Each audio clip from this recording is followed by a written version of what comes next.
Good evening, everyone, and welcome to ACCD's Streambank Stabilization webinar.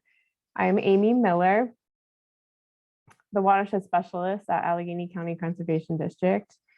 Just have a couple housekeeping notes before we get started. The webinar is being recorded, as you just heard, and we'll be posting that to ACCD's website for future reference. So if you could please keep yourselves muted and your videos off whenever possible, we appreciate it. We'll have a Q&A session after the presentation. So if you have a question, you can go ahead and type it in the chat box. You'll find that at the bottom center of your screen, and I'll be monitoring that throughout the presentation. So I'll make sure your questions get asked as time allows. We'll also be sending out a follow-up email with some additional resources, and at that time we can address any questions we didn't get to, but we'll probably get to them all.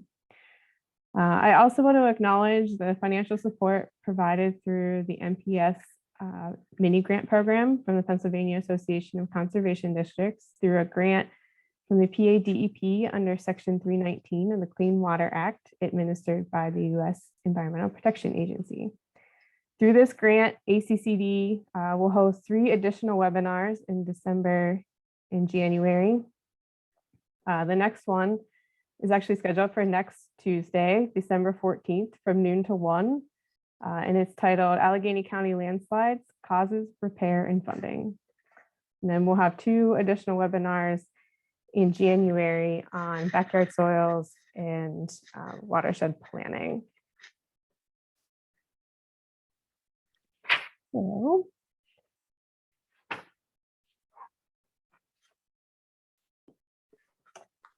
presenting this evening's topic of Streambank Stabilization, we have 3 speakers. We'll begin tonight by talking about watersheds and streambank erosion, so everyone understands how streams move and why they erode. Discussing this topic will be Riley Williams. Riley is a conservation intern here at ACCD. She's currently working towards her master's degree in environmental science and management at Duquesne University, and will be defending her thesis in May of 2022. Second, Ashley Neptune will discuss streambank stabilization techniques in permitting and show recently completed examples of projects that she's worked on. Ashley's a professional engineer at Gateway Engineers. She's been at Gateway for over 6 years. She's worked on a variety of projects with municipalities, including land development and, of course, streambank stabilization. Finally, Rebecca Zazas will finish by discussing vegetative solutions, including riparian buffers and how trees can work in your favor. Rebecca's been working at ACCD for over 6 years, where the focus of her work has been environmental education and outreach, facilitating on-the-ground projects like riparian buffer plantings, and most recently coordinating ACCD's supporting role as a resource in stopping the spread of spotted lanternfly. So without further ado, I'm going to turn this over to Riley to begin her presentation.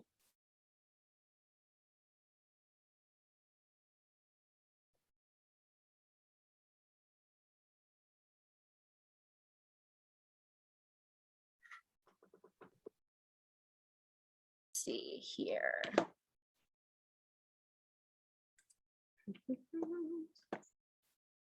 Sorry, my computer's being a little slow. Here we go. So as long as everyone can see this, we'll get started. So as Amy said, my name is Riley, and we can just dive right into streambank erosion. So just a little agenda into what I'll be talking about tonight. So first, we'll define a watershed, and then following that, I'll discuss stream dynamics, stormwater, and floodplain connections, which all relate to streambank erosion in some way. So what is a watershed? USGS defines a watershed as an area of land that drains all the streams and rainfall to a common outlet, such as the outflow of a reservoir, mouth of a bay, or any point along a stream channel. Watersheds include both surface water and the underlying groundwater, and watersheds can also consist of smaller sub-watersheds. So streams and rivers can be thought of as the highways or roads of a watershed, since they transport water and sediment downstream. Moving on to stream dynamics. So stream shape is highly variable and dependent upon the surrounding landscape through which they flow through. So no stream is exactly the same, though they share similar behaviors. Younger streams typically meander and curve more than older, more developed streams. Over time, streams usually become straighter due to the creation of what are called oxbow lakes, which you can see at the bottom right of your screen. An oxbow lake is just a U-shaped lake that is created when a stream cuts off one of its larger meanders, which is the winding curve of a stream. So this requires two key processes that are very important to stream behavior. These are erosion and deposition. So water flows faster on the outer bank of each of these meanders. So the sediment here is eroded away from the bank and carried downstream until it is deposited on the outside of the bank, where the stream is shallower and the water moves slower. As sediment is eroded and deposited, the stream's meanders get closer and closer together until they eventually touch, which you can see below this number 2. So once these are connected, the stream will take the shortest course, eventually cutting off water flow to those meanders, separating them from the stream and creating what are known as oxbow lakes. So these may stay over time, but eventually they will dry up. For some reason, as a kid, I always thought that rivers and streams flowed from north to south. However, as I've gotten older, I know that this is not the case, as I'm sure many of you guys know this. Streams flow downhill due to gravity, and rate of erosion is fastest where the hill is highest and the slope is steepest. So stormwater. Stormwater is any water that originates from rain, so this includes snow and ice melt. This can soak into exposed soils. However, we know that precipitation can also remain on the tops of impervious surfaces like parking lots and sidewalks and roads if it isn't directed to stormwater infrastructure like downspouts or storm sewers. Stormwater will end up in our waterways, either directed by stormwater infrastructure or naturally released from the surrounding green space. I thought this little graphic showed this really well. You can see that a landscape can be either a green filter or a gray funnel. So as stormwater rushes over these impervious surfaces or grassy areas, pollutants are collected and can be transported to rivers, lakes, and streams. However, greener landscapes, as you can see on the left side of your screen, can filter out pollutants as stormwater slowly sinks into the ground. Impervious surfaces and stormwater infrastructures act as more of a funnel, which you can see on the right side. So best management practices or other BMPs, or also known as BMPs, can filter out some of these pollutants or control them at their source. So flooding. Floodplains are just low-lying areas adjacent to streams and rivers that are subject to flooding. Though flooding can be a huge inconvenience to streamside property owners, it is a normal part of stream behavior. Floodplains, are built naturally over time through erosion and deposition, and these are very important for maintaining stream and watershed health. These absorb excess water and release it at a slower rate. They also mitigate the effects of floods and droughts because they can hold on to this excess water. Disconnecting a floodplain can pose several negative consequences, some of them being unstable waterways, loss of aquatic and riparian habitat, degraded water quality, and erosion of stream bed and stream banks. So what is stream bank erosion? So stream bank erosion is a natural process. However, it can be intensified by a few different human activities. Erosion occurs when the forces exerted by flowing water are stronger than the resisting forces of stream banks and vegetation. Erosion is a major source of sediment and pollutants. Both natural disturbances and land use changes can increase the frequency and magnitude of these water forces, thus leading to more erosion. So some of the causes of stream bank erosion. First, we have channel confinement or realignment. Channel realignment may prevent erosion if this is done correctly. However, channel confinement may increase the speed of the flow of the water, which can be dangerous. Damage to or removal of vegetation can also cause stream bank erosion. Vegetation is very important for a stream for many reasons, some of them being that roots help to hold the stream bank in place. and can also protect from landslides. And then the foliage from this vegetation also provides shade and keeps water cool. And then of course, vegetation also provides shelter for both aquatic and terrestrial organisms. And then uncontrolled stormwater runoff can also cause stream bank erosion. As you can see in these pictures on the top right, there isn't much vegetation on the side of the stream at all. And you can see that the stream banks are definitely eroding away. And on the bottom that you can see, the stream has been confined by these, what look like rock walls. So some of the impacts brought on by stream bank erosion include increased sediment and turbidity, which can be very harmful to fish and aquatic bugs. Turbidity, which is similar to cloudiness, is the measure of clarity of a liquid. You can see at the bottom right of your screen, on the left side, you can see that there's low turbidity. So visibility is pretty clear through this liquid, but then as you go to the right, you can see that there's high turbidity. This can increase water temperature because these particles that are suspended throughout the water can absorb heat. They can also limit the amount of sunlight that would reach the plants on the bottom of the stream. This can also decrease visibility for any fish or bugs that hunt to get food. This can also harm fish and bug eggs that may be on the bottom of streams. This can also do damage to fish gills. We also know that stream bank erosion can do damage to infrastructure like fences, bridges, and roads. You can see on the bottom left of your screen that this person here that has their home right next to a stream, it looks like the stream is slowly eroding into their backyard pretty severely. It may even encroach on their home. And then we also know that this can cause damage to the riparian zone and stream habitat. The riparian zone is just that strip of vegetated land that typically grows alongside of a stream. This vegetation is important because it can filter stormwater and can also filter out some pollutants that may flow in from the stormwater, as I mentioned earlier. So now I just want to go through some pictures, briefly displaying some of those causes of stream bank erosion. As you can see here in this first picture that I have for us, there is very little vegetation alongside the stream, with exception to some grasses and what looks like corn maybe. This stream bank is definitely eroding, and the water in the stream looks very silty, so this is probably not good for fish and bug life.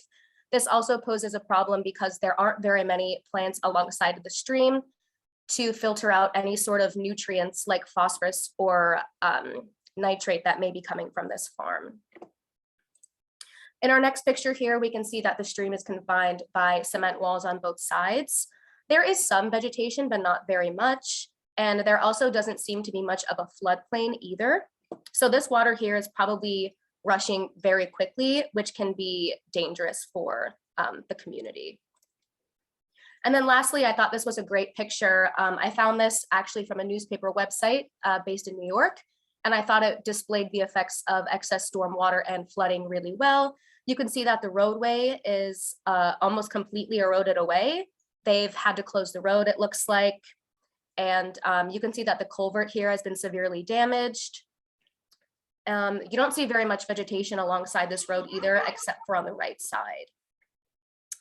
And then with that, that was all I had.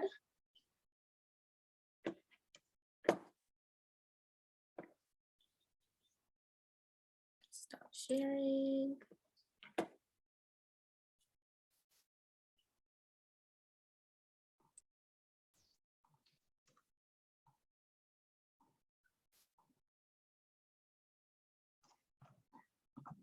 Okay, hi everyone. One second. There we go. All right. Thank you, Riley, for that introduction on eroded stream banks. Today, I'm going to speak to you about what to do about those eroded stream channels. So, stream restoration. The goal of stream restoration is it takes the energy of the stream from the banks and directs it back to the center of the channel. It is a project that is trying to improve the environmental health of the stream. So when it comes to the design process, there's numerous steps involved in order to create the best design. So the first thing is we send out some environmental professionals to do a stream survey as well as profiles. You can see in the photos how they've got a survey to look at different features of the streams, from the riffles, even those low like fish spots you'll see. Then we'll go in and do a topography survey. And from that data, we're able to design the stream restoration projects, and I'll be talking about the different techniques involved. Then we'll get into, when it comes to stream restoration, there's going to be permits involved. So the permit prep and submission, then you've got the bid and contract documents for construction. And finally, you've got the plantings and restoration. So stream restoration design, there's two parts to it. You've got the bank stabilization, which involves regrading fabrics and plantings, as well as providing toe reinforcements using vegetation, woody debris, live cuttings, etc. Then you've got your in-stream structures. You can see here what's known as a rock cross vein. Some other examples are riffles, drop structures, log veins, and boulder deflectors. These seek to, the main goal of these is to centralize the stream's flow down the channel as opposed to the banks. So it looks at reducing erosion. So here's just some more stream restoration design examples. So you've got branch layering, protecting the banks. Then you've got some more in-stream structures, such as these alternating log vein steps, log deflector, which looks at, it deflects the flow away from the banks, you can see in this photo. Then you've got root wads that further protect, and that rock cross vein I talked about previously, which centralizes that flow. So stream permits in Pennsylvania. When it comes to working in streams, there's going to be permits. For streams, it's through the Chapter 105 Dam Safety and Waterway Management Code. The main goal of this code is a comprehensive regulation and supervision of dams, reservoirs, water obstructions, and encroachments in order to protect the health, safety, welfare, and property of people. Its main focus is to protect the natural resources, environmental rights, and values secured by Pennsylvania Constitution, and conserve and protect the water quality and carrying capacity of watercourses or streams. So Chapter 105 requirements, they're typically received and reviewed by the local county conservation district, such as Allegheny County. They'll review what's known as general permits, GP 1 through 9. When it comes to stream restoration projects, the most common GPs are GP 1, which is for fish habitat structures, GP 3, bank rehabilitation and stabilization, and finally a GP 8 for temporary road crossings. So a GP 1, the fish habitat enhancement structures, when it comes to these, the PA Fish and Boat Commission will also conduct a review and approval along with the local county conservation district, since these structures often involve aquatic life. The structures are typically designed and constructed to prevent interference with normal fish migration, and only clean, non-polluting rock material should be used in the stream. Slag, which is typically used in roadways and construction sites, is not permitted in the stream channel, as it might cause harm to the aquatic life and fish. And these in-stream channel structures should not extend more than 3 feet above the stream bed. And lastly, tires are prohibited, unfortunately. You can see here the log deflector, some root wads, as well as that log cross rock vein. The next typical permit you'll see with stream restoration is the GP3. It's a catch-all with covering bank rehabilitation, bank protection, and gravel bar removal. So when it comes to this permit, you are limited to 500 linear feet of continuous stream bank impact. This doesn't mean that you're only restricted on that general permit. There's what's known as a joint Chapter 105 joint permit application. And that's reviewed by PADEP and the Army Corps of Engineers. So when you have more of a involved stream restoration project, it requires more review. Another thing is gravel bar removal. So you can see in this photo here, this is like example of a gravel bar, is limited to 6 inches above that low flow. And if you need to do any retaining walls, maximum of 6 foot in height is covered under this. Some other conditions when it comes to the GP3 is you can't create any berms or levees, although we typically don't see levees in Pennsylvania. It does not cover floodplain restoration. You cannot remove vegetated gravel bars. It doesn't authorize wetland impacts. And again, with this one, it does not cover installation of tires for bank protection, which isn't a bad thing because tires typically do not provide the longevity for bank protection as well as natural stream restoration. And lastly, you cannot modify a stream channel or alignment.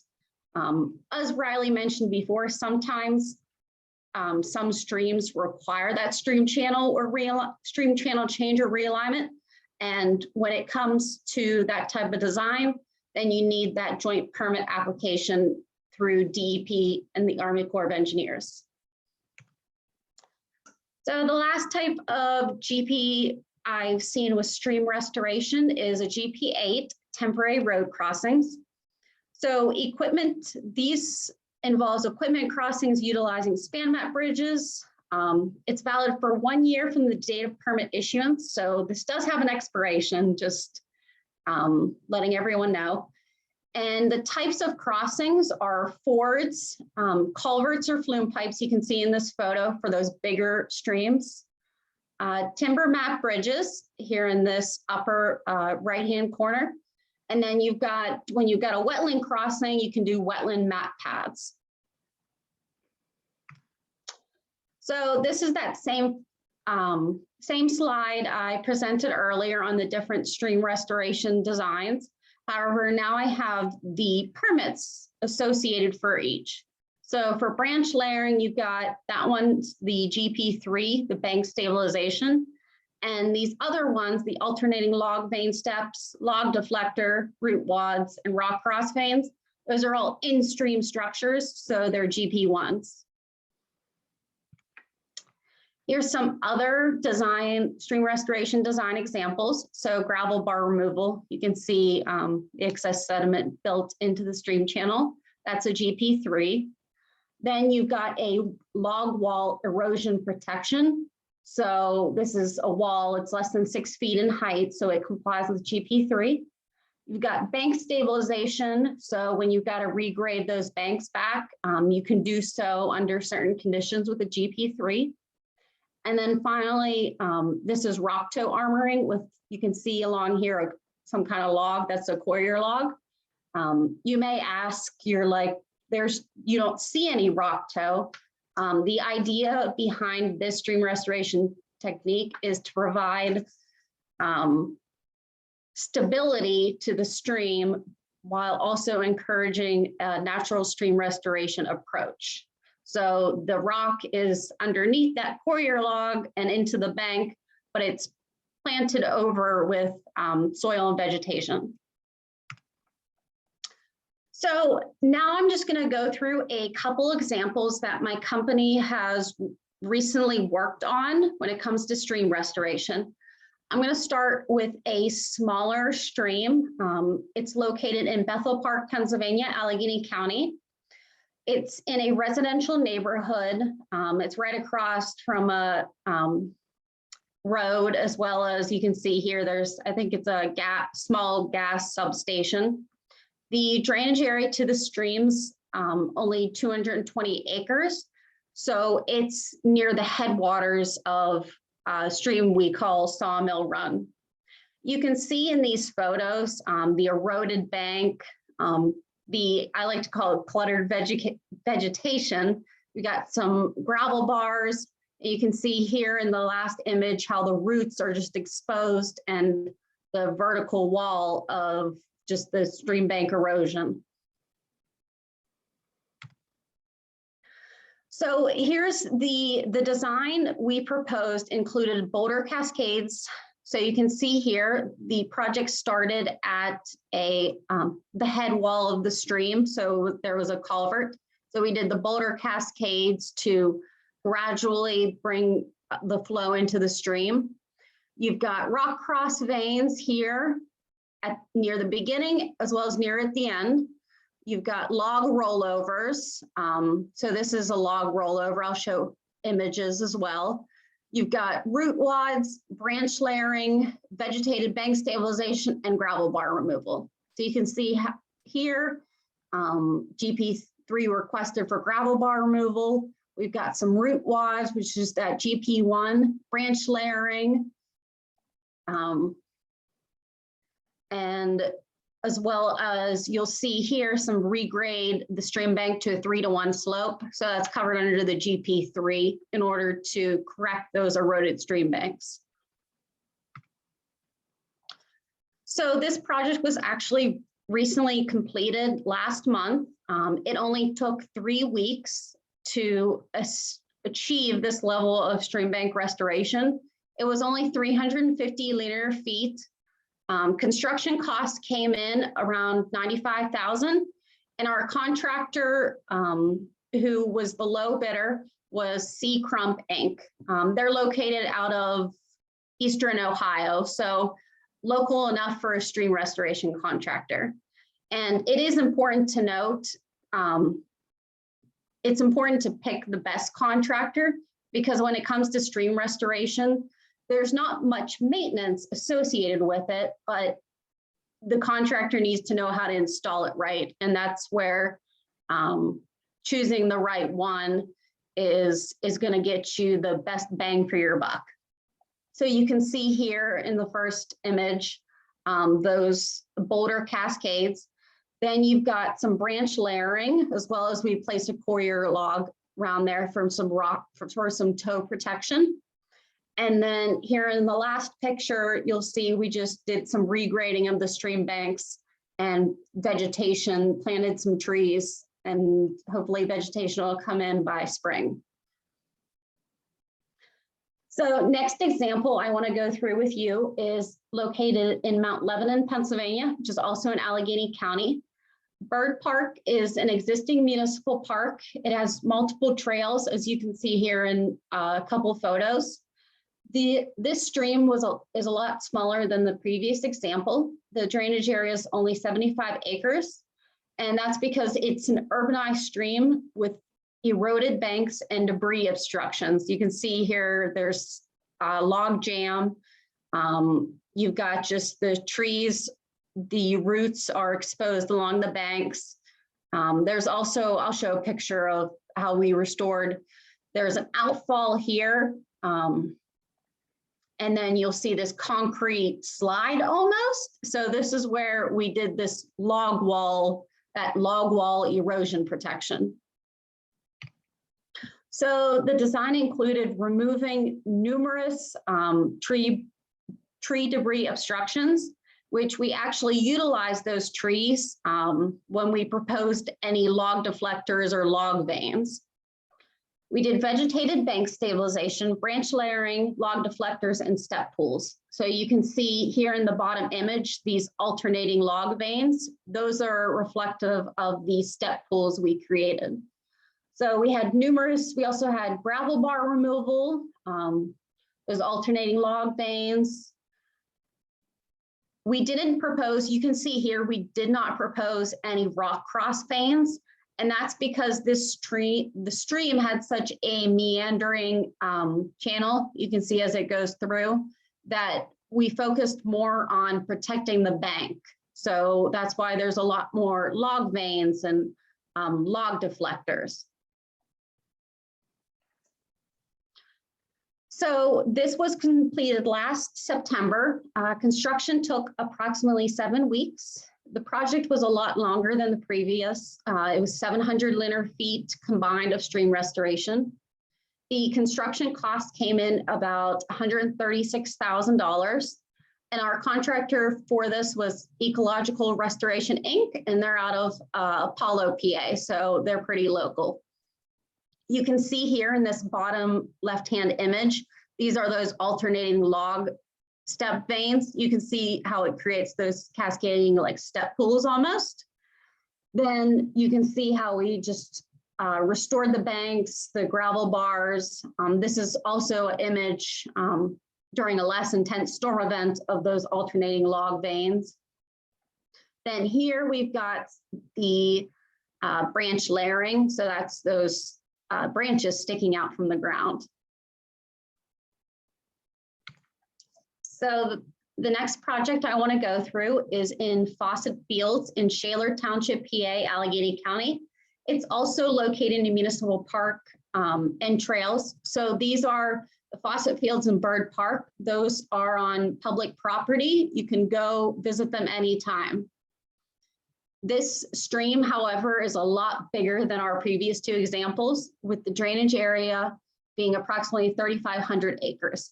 You can just see in the photo, one of my coworkers standing there in her yellow vest, just how big the stream is in comparison. And then down the bottom image is one of my other coworkers standing, and the stream had a very high wall made of bedrock surrounding it. And then you've got the flood there.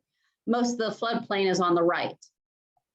So we proposed a lot of gravel bar removal, as well as branch layering, vegetated bank stabilization. We did some root wads to protect those banks and log veins. So we were able to add some rock cross veins here. Since this stream is more straight, we wanted to further centralize that flow in the channel and prevent those higher flow rates from eroding the stream banks. You can see here we have a lot, numerous log veins throughout, as well as the branch layering and root wads. And then here in this photo is a picture of one of the rock cross veins we installed.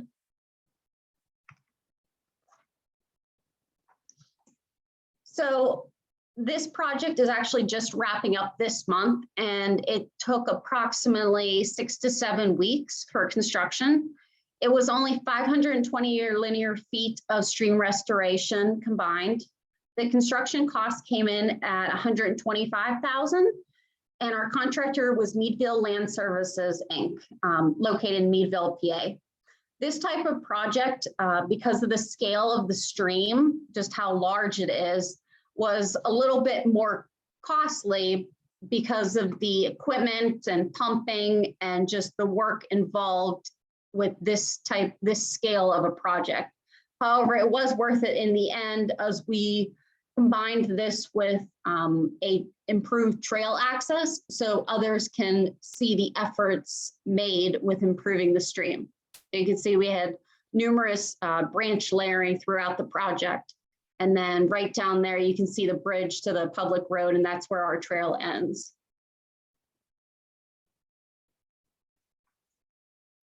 So the last project I want to speak with you today on is known as the Valley Compressor Station. This one's in rural Valley, Armstrong County, near Katanning, PA.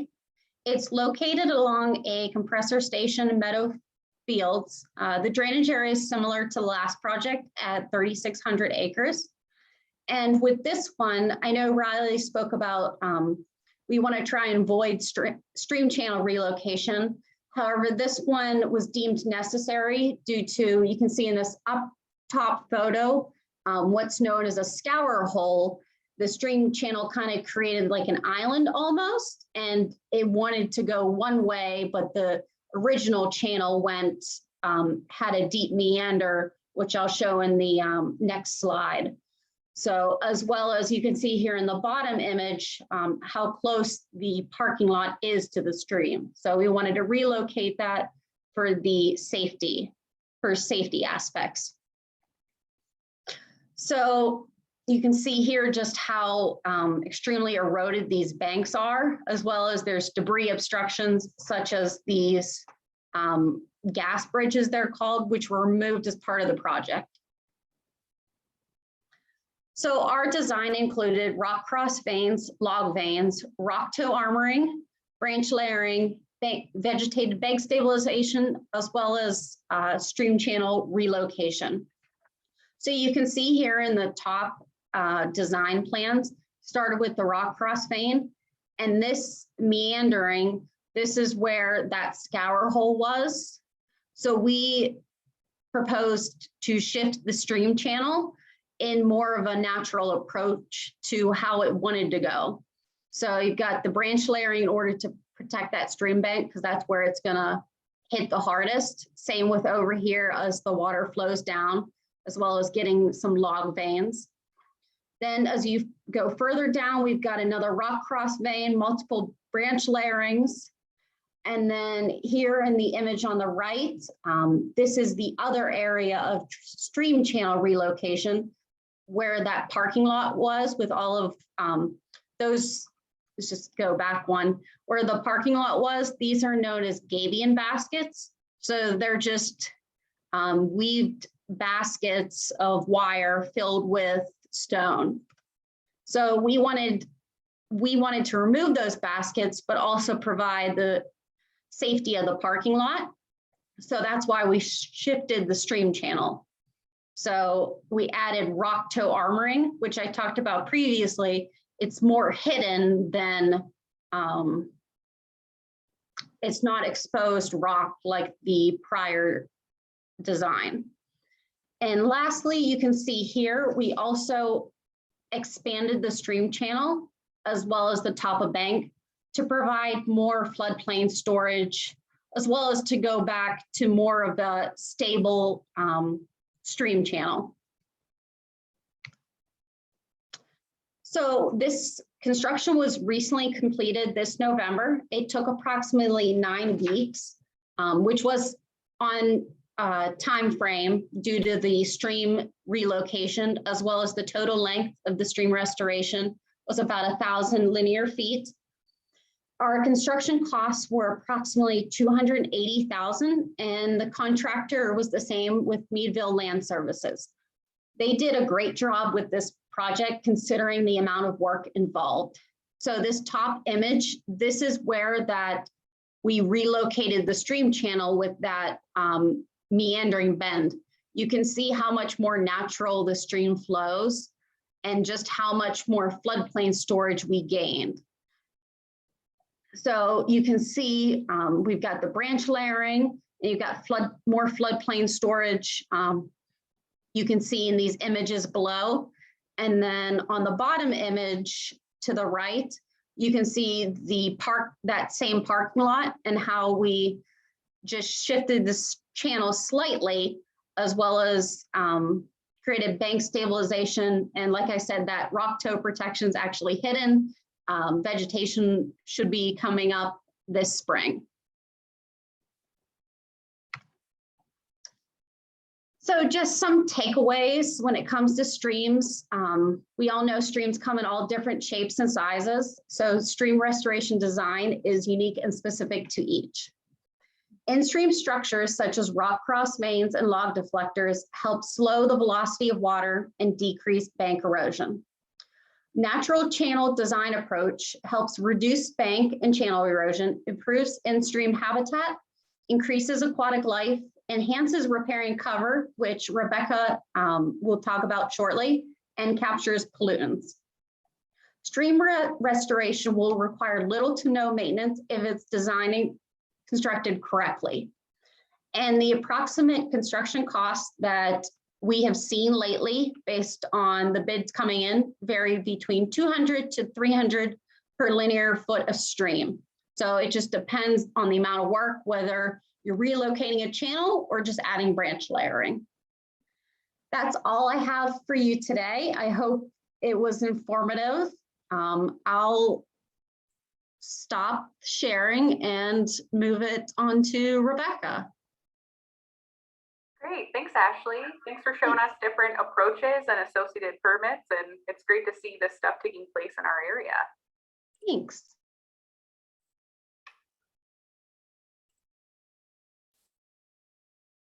Okay, can everybody see my screen?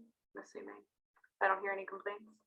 Okay, my name's Rebecca. I'm here this evening to share on the use of riparian buffers as a stream bank stabilization technique. For those of you who aren't familiar, we at the Allegheny County Conservation District have been in the business of planting riparian buffers for the past 6 years. And the end of this year marks our 17th acre and 3,000th native tree and shrub planted. So this is a topic that's very near and dear to my heart. I will start with the definition of a riparian buffer in its simplest form.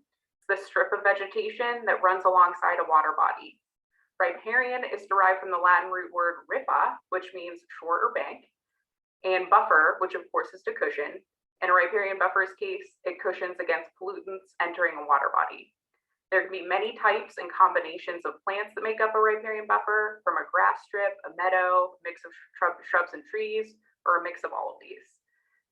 Buffers also differ in width and length.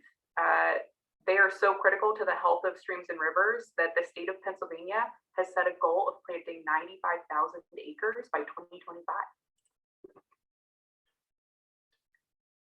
The benefits on this slide vary based on the width and length of the buffer, as well as the type of plants within it. Buffers are unique in that whatever the goal of the buffer, be it for bank stabilization, for fruit and nut production, to intercept runoff from a farm or otherwise, buffers will provide some level of these benefits in addition to the goals of the landowner. So you can see in this list why the state of PA has set a goal of planting 95,000 acres. And all of these benefits lead to either cost savings or earnings, less money spent on drinking water treatment costs, less damage from floods, greater recreation and tourism with fishing and kayaking, and beautiful landscapes that draw people to businesses or increase the value of a home. As I mentioned, riparian buffers are designed to accomplish the goals and or accommodate the available space on the site, meaning there's no one-size-fits-all model. For instance, farmers might employ riparian buffers to reduce the inflow of sediment, pesticides, and fertilizers. They may also want riparian buffers as an additional source of income by planting fruit and nut-bearing trees. They may have the space and the desire to plant buffers that are more than 100 feet wide and run the length of their properties. Just emphasizing here that buffers can be planted to suit the needs of the landowner. Here are other examples that tie directly into stream bank stabilization. The figure on the left is showing a commercial business using a buffer that accommodates their parking lot to provide some stream bank stabilization. And the figure on the right is a diagram of a home, which shows the possibility of planting a buffer that provides both visual and physical access to the stream, while still getting those benefits that buffers provide. Okay, so on to the heart of the matter, how riparian buffers help to stabilize stream banks. Plant roots grow down into stream banks, which hold soil in place, which in turn create a more stable bank. The tree, shrub, and plants themselves slow down flows from flooding and runoff, which decreases erosion. So plants are helping to keep a bank in place, both from up above and below. You can see the orange boxes highlighting the root network that helps to keep the soil in place.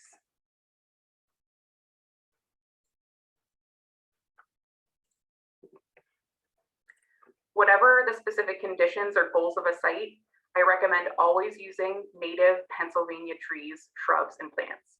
Native plants, meaning they've adapted over time in our region, are best suited for survival in our area. They are generally hardier and provide more benefits for birds, wildlife, pollinators, and aquatic life in terms of food and shelter.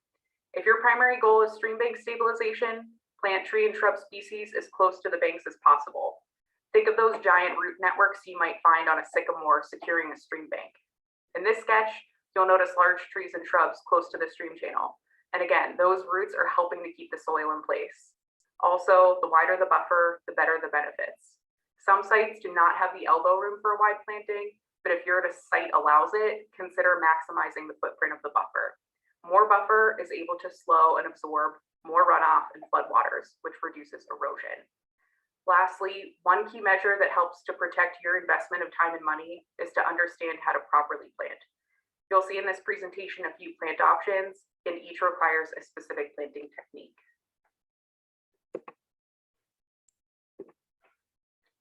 Although a no-mow or grass strip is not the top option for stream bank stabilization or more critical erosive situations, because grass strips and meadows will not provide the same root structure that larger mature shrubs, trees and shrubs will.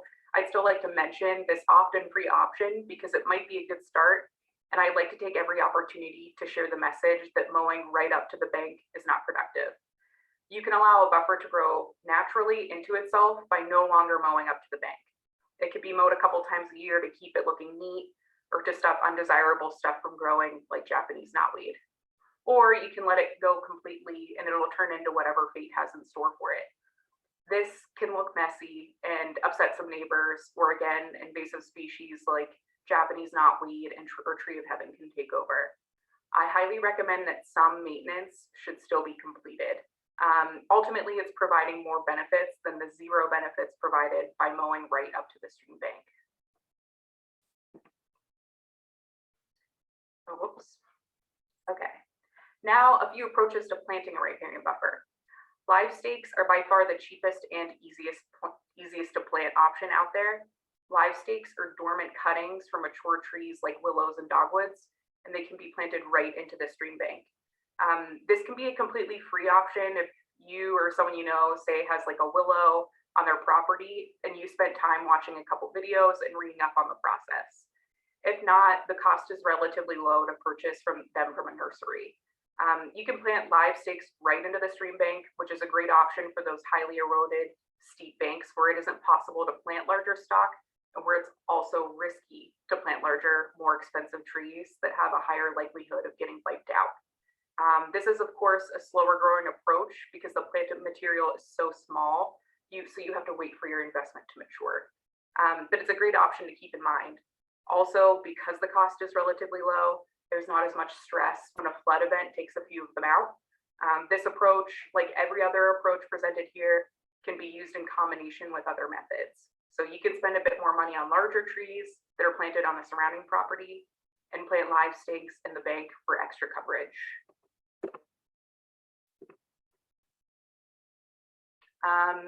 So bare root.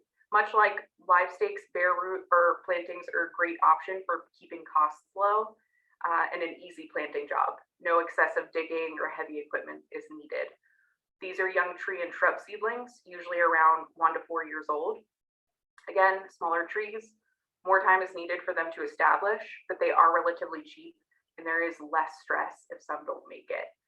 Prices vary based off the age, species, and number of plants you purchase.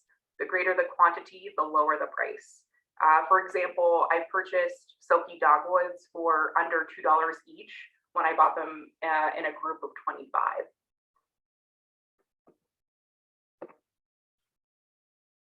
Containerized and balled and burlap. These are larger, more mature trees and shrubs that can advance the timeline of benefits provided by a buffer. They also have the advantage of offering a more manicured look, if that's a concern. They are more expensive, particularly the B&Bs, and they can be more labor intensive to install. Again, I recommend taking the time to learn how to properly plant whatever you may choose to provide a greater chance of survival.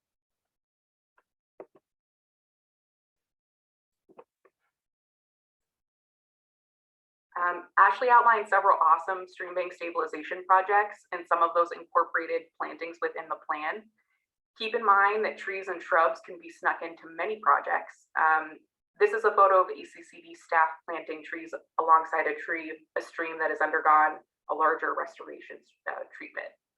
And just like the goals and design vary with each riparian buffer, so too can the plantings be customized to best fit the budget and the site. I've outlined bare root, live stakes, no-mow, and containerized trees. You can choose to spend a larger chunk of your budget on more mature trees and stretch your dollar to impact with the bare root and live stakes.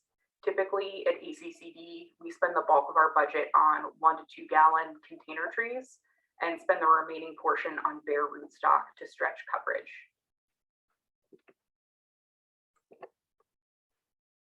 Unfortunately, deer must be accounted for in plantings.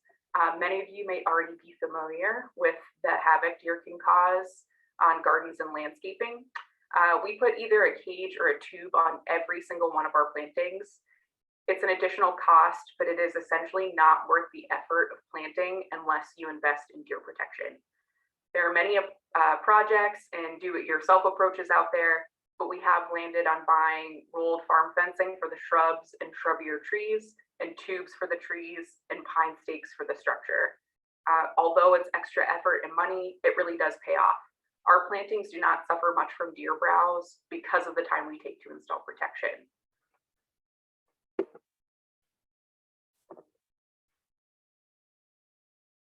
Trees, shrubs, plants, grasses, they're all directed by the conditions of the site. For instance, closer to the stream, you may have wet soils and a lot of sun, or wet soils with partial or no sun. Further away from the stream, maybe a middle ground of moisture, again with a lot of sun or no sun or partial sun, and on and on. There are so many resources online that break down species type and what their needs are. For an obvious example, willows like wet soil. And you do not have to be an expert to determine if an area is wet or dry or in the middle and what to plant there. You'll be surprised by what you can learn about a site after a couple of visits. And when in doubt, pick a middle of the road plant that does well in both wet and dry conditions. Again, many resources online, but here are some common examples of what can be planted in a typical Southwest Pennsylvania buffer. I'm focusing on trees and shrubs because that is what I have the most familiarity with in practice. We plant riparian forest buffers, which are planted with many different types of trees and shrubs to offer a variety of food, pollination, and shelter sources for wildlife. Most of our buffers are made up of at least 10 different trees and shrubs. Now, some considerations for why riparian buffers can be a drag. Planting trees and shrubs is a long-term investment, and this is not an immediate solution for emergency stream bank stabilization issues. Some stream banks cannot be rescued by planting a buffer or are not appropriate for a specific site, especially in our urbanized county where there might not be a whole lot of room between the stream channel in a building or road. Buffers are an investment in time and money, and you may lose some of your investment during flood events. The irony is that the areas that need buffers the most are next to the stream, and that is exactly the area that is commonly flooded because it's the floodplain. And finally, buffers require maintenance, both before and after planting, until it's matured and it can fend for itself. A lot of sites need prep in the form of cutting back invasive species, which will grow back over and over again. Also, the tubes and cages for deer protection may require maintenance. Making sure tree tubes and cages are upright after a flood event or replacing them all together is a part of the job if you want to give your buffer the best chance of growing. Long story short, buffers, or at least in my experience, are not as simple as planting trees and walking away. This is a photo of a buffer maintenance day in the Montour Run watershed. The bulk of the site is almost entirely overrun by an invasive called reed canary grass, which turns the place into a swampy jungle. And we have to spend time each year cutting the grass back from our plantings. You can see the tree tube there in the middle.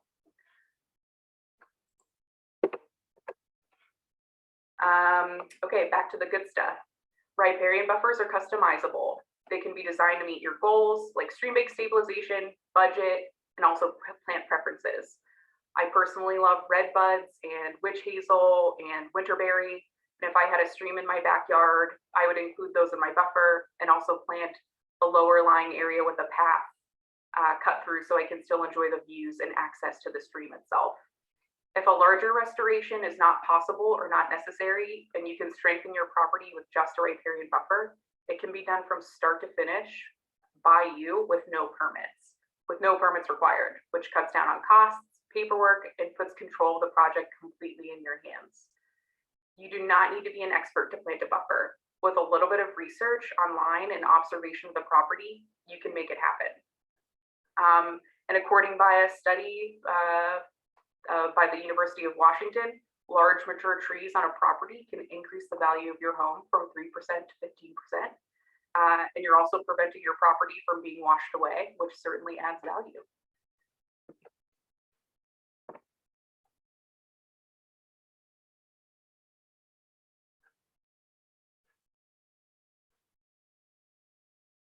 Oh.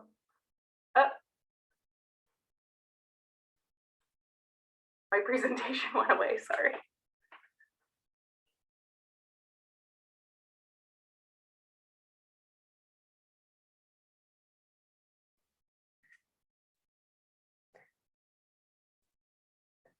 We're just seeing one lovely Yeah, white it's shut spruce down and tree. it's loading right now. I have no idea what's going on. Well, you know what? I only had 2 slides left, and my 2 final points was that if you watershed groups, community groups, scout projects, you might actually be able to find a volunteer group to help you plant your buffer. And we use volunteers for absolutely every single one of our plantings. And also, I just wanted to say, emphasize the buffers go beyond streambank stabilization. You're helping to clean air, water, and soil, and helping to reduce the costs and impacts of flooding and stormwater. I had a big list of resources just to show you that not leaving you high and dry. So we'll include a bunch of resources and links in the follow-up email. So that's it. Thanks for listening in, and we will address any questions if there are any. There are questions. So let me scroll back up to the top. And okay, so the first question is for Ashley. She's asked, can you go into greater detail about each of the restoration techniques, what they do and how they work? Like, how do root wads and branch layering specifically stabilize the banks? Thanks, Amy. Okay, I can see.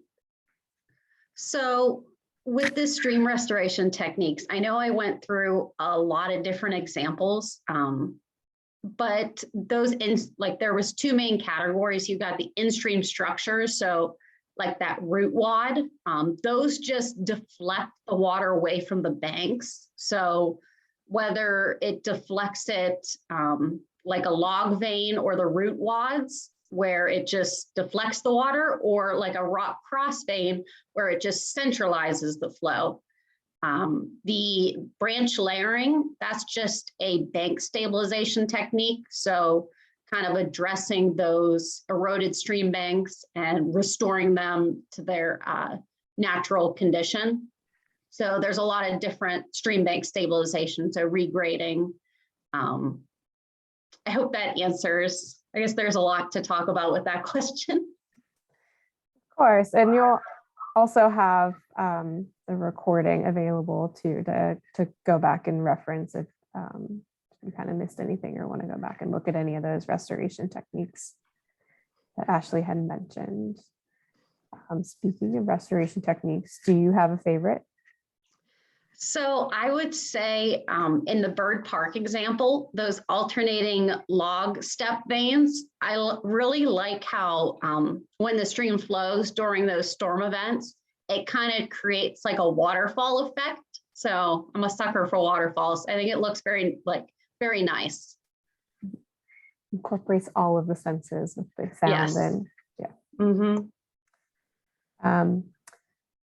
Next question, did you have to do an assessment of aquatic life as part of the permitting process?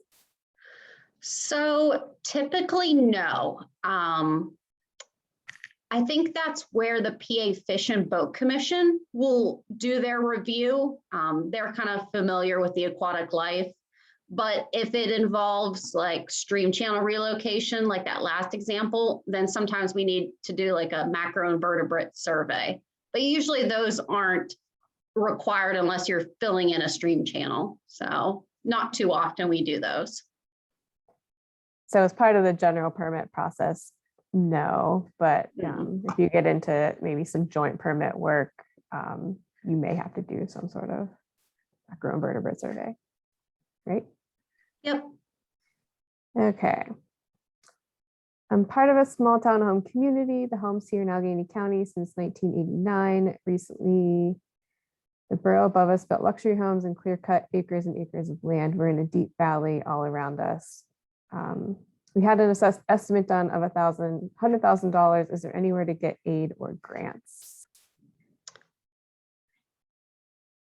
That's probably, I mean, we, at my company with local municipalities, will apply for grants through, there's the Growing Greener grant through DEP. I don't know, Amy or Rebecca, if you guys are more familiar with grants. Typically, you'd have to go through either most grants aren't available to general like homeowners, fortunately. You usually would have to work with either a community partner like a watershed association or other nonprofit, or perhaps your municipality would be willing to partner and apply for that grant.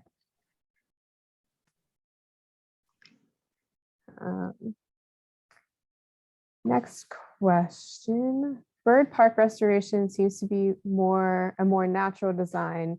The Armstrong County project appeared to be more of an engineering project to protect existing structures.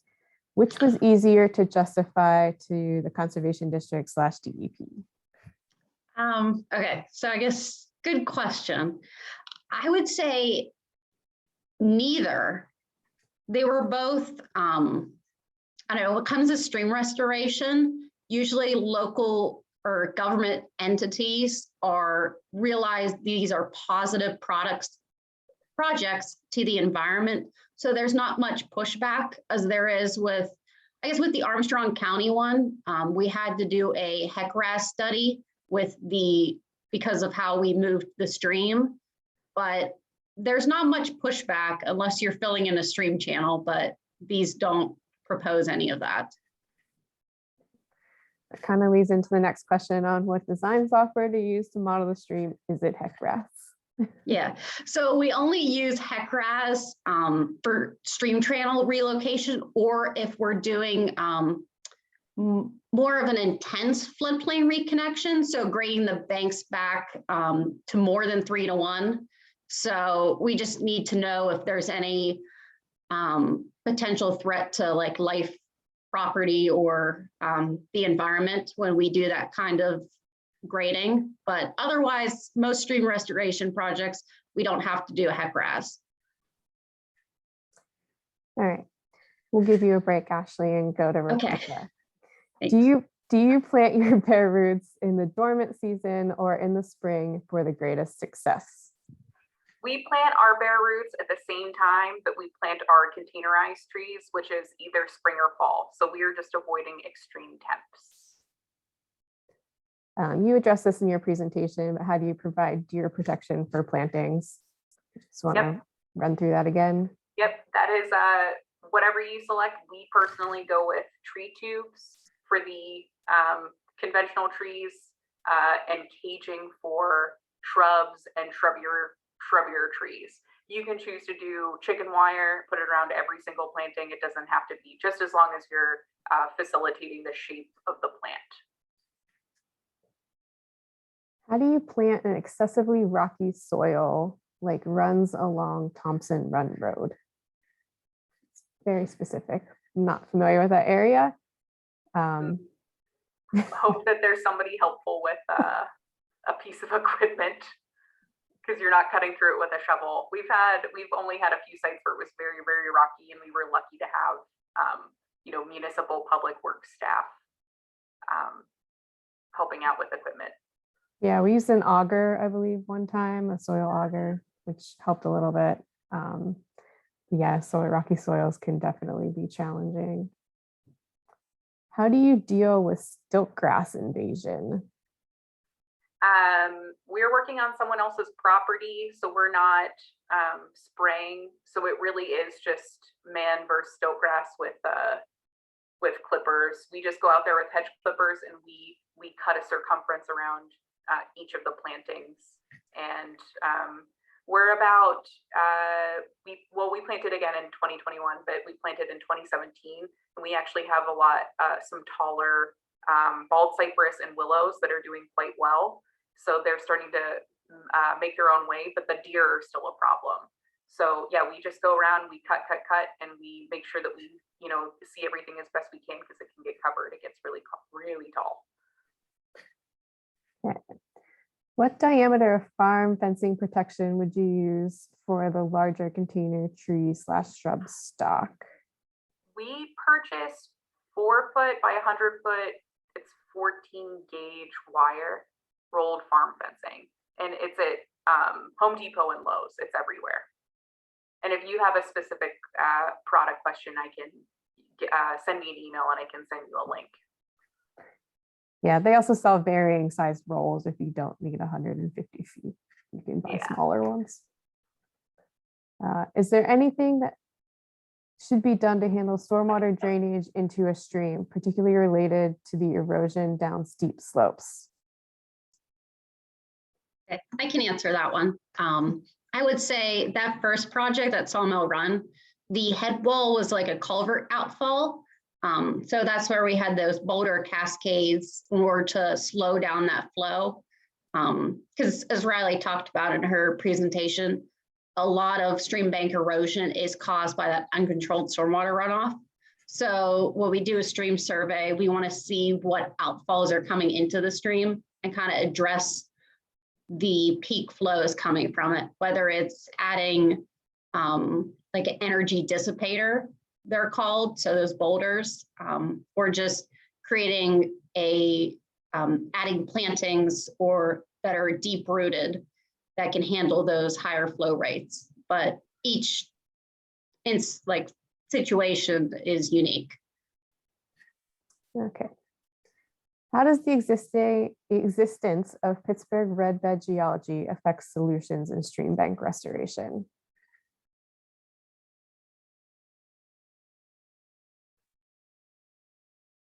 I think if Ashley doesn't have the answer, I don't know. I don't have the answer. Yeah. I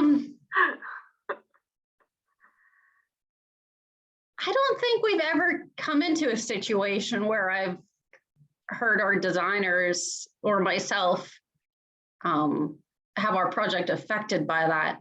I guess it depends on how much grading we're doing, but even with that relocation, granted it was a little bit outside the Pittsburgh area, didn't affect the design at all.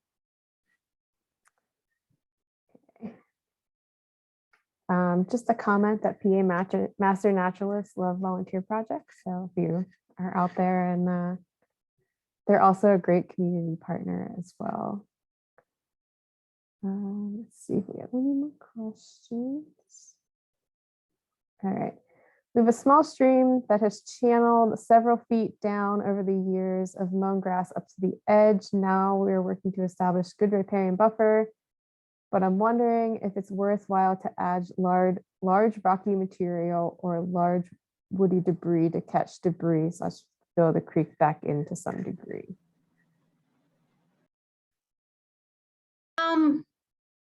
So I would say, I don't know, that's where like we go out and visit streams like constantly in order to come up with the best design. So without seeing photos, I hate to see like filling in the stream. I guess maybe Rebecca, if you want to touch on like the riparian buffer aspect. Yeah, if you already have your riparian buffer started, I'm not sure. I don't think I know enough, and maybe it is, you see the stream and make a judgment call, but I just don't know enough about adding woody material and rock to a channel. Yeah, I would tend to agree. You may, again, it seems like you've started your buffer, so it might not be the best solution, but grading the banks and doing more of a stabilization project that way may be a better idea than doing some fill in the channel. How does a sanitary sewage easement that is aligned directly in the center of the stream affect a stream enhancement project or a proposed project? Okay, I can handle that. Actually, probably in the bird park one, you saw in the design plans like a red line. I had done a presentation a couple weeks ago on stream restoration projects that addressed exposed sanitary sewers, because there's a lot of, back then streams go downhill. We wanted the sanitary sewers to go downhill, so that's why you'll see sewers along streams. But it doesn't, I wouldn't say it doesn't affect the stream restoration project in a negative way. It's actually a good thing. Like, I didn't present on the one project I did a couple weeks ago here, but there was literally just a concrete encasement along the stream bank, and it over time, the bank eroded and exposed that encasement. So we went in and removed that encasement actually, and just added fill along the stream bank in order to regrade at a 3-to-1 slope. So it's just, you work with it and you improve it. All right, next question. How is drainage area calculated? So that's, there's actually, I could include in our, Amy was gonna have the resource link. It's the USGS, it's called StreamStats. And it's a very nifty tool that it shows all the streams, and you kind of click on a point, and it, based on the topography, how water flows, it'll calculate that drainage area for you. So I'll make a note to include that link. Cool. Yeah, we've used StreamStats a lot at the district as well. We live in Tioga County, PA, and had a serious flood in August this year. Our levee was washed away, which was about 50 feet, 50 feet long, 25 plus wide, an area of washed away land, exposing us to serious potential to flood our home. What can we do to get our levee repaired? I would say that would involve a permit. And like I said, with that GP3 is it won't cover constructing a levee. So you've got to go through DEP and the Army Corps of Engineers. So it's going to involve some permitting and a redesign, but I mean, it can be done. Yeah, my suggestion would be contact your local DEP region office and set up a meeting with them. What are the average costs for a stream survey? Okay. So I guess if you're not getting into the design, or if you just want to see what the preliminary design is, I think most of our projects from a design, not including permitting and construction docs and all that, I think they're less than between 5,000 and 7,000 with like that's the engineering costs, depending on the length of the stream. But it's just, we send out some crew and with survey equipment. Yeah. Are these buffer repairs tax deductible type home repairs? Not that I know of. I would assume no. I think the benefit that you're getting out of it is you're putting in the money to not have your property washed away potentially. So that is building up or protecting the value of your property and home. Okay. Riley added the StreamStats website to the chat. Like I said, we'll also include that within our follow-up email with some other resources for you guys to check out. That's the last of our questions that are currently in the chat. Does anybody have any? Oh, one more. Is branch layering GP3 or GP1? If GP3, why does it require a greater level of permitting? Well, it's not so much a greater level of permitting as so general permit 1 and then general permit 3, both of them are reviewed by the County Conservation District. So it's not so much levels as they're just names, GP3, GP1. So hope that clears it up. Are we allowed to grow trees on what is left of our levee? Thanks again for your time. I don't know the answer to that. That would depend, I think, on whatever, if you had a permit to have it there to begin with. I don't know. Ashley, do you have anything to add? I guess expanding on riparian buffers, which you don't need permits for. I guess if it's in that area of the stream, you just can't plant, like obviously in the stream channel without a permit. All right, I think that's the last of our questions. Thank you all for your time, and thanks to our presenters for some great information. And with that, I will say good night to you all.